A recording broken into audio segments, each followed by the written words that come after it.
ஏய் மூதேவி வந்து தொலை. எல்லாத்துக்கும் அப்படியே ஆடி அசைஞ்சிக்கிட்டு இருக்குது. இங்க பாருங்க, மூதேவி மூதேவி திட்டாளி வச்சுக்காதீங்க என்ன.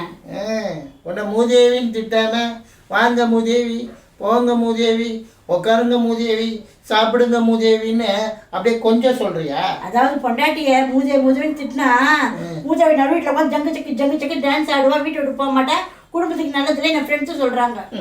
35 வருஷத்துக்கு முன்னாடி என் பெட்ரூமுக்கு வந்த மூதேவி இது வரைக்கும் போன பாடு இல்லை. சொல்றீங்க தப்பா எடுத்துக்காத. நான் ஒரு சாமியாரை பார்த்தேன். எங்கள் குடும்பத்தில் ரொம்ப கஷ்டங்க, கஷ்டமே தீர மாட்டுது, வருமானமே வர மாட்டுது, அதுக்கு என்ன காரணம்னு. உங்கள் வீட்டில் மூதேவி குடி இருக்குது, நீங்கள் பொண்டாட்டியை திட்டுற சாக்கில் அறிவு இருக்கா மூதேவி?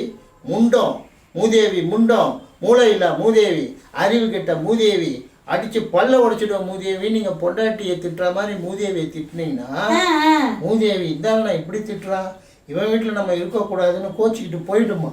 அப்படியா? நம்ம கொஞ்சம்னா இங்கே இருந்துடுமா. அதான் திட்டிட்டே இருக்கீங்களா? வேறண்ணா உன்னை நான் வேற எதுக்கு திட்ட போறேன்? நான் மூதேவியை தான் திட்டுறேன், உன்னை திட்டல. கடவுளை தப்பா நினைச்சிட்டேன். ஃப்ரெண்ட்ஸ் கிளாஸ் சொல்லிடுறேன், நீங்க இனிமே திட்டுங்க. மூதேவின்னு சொல்லி உன்னை நல்லா திட்டுங்க, திட்டுங்க, கோச்சிக்க மாட்டேல்ல. சரி போ. அப்படி சொல்லாதீங்க. போ போ. ஆளு பாரு, இதை வேற திட்டக்கூடாதான் இவங்க ஃப்ரெண்ட்ஸ் எல்லாம் கேட்குறாங்களாம்.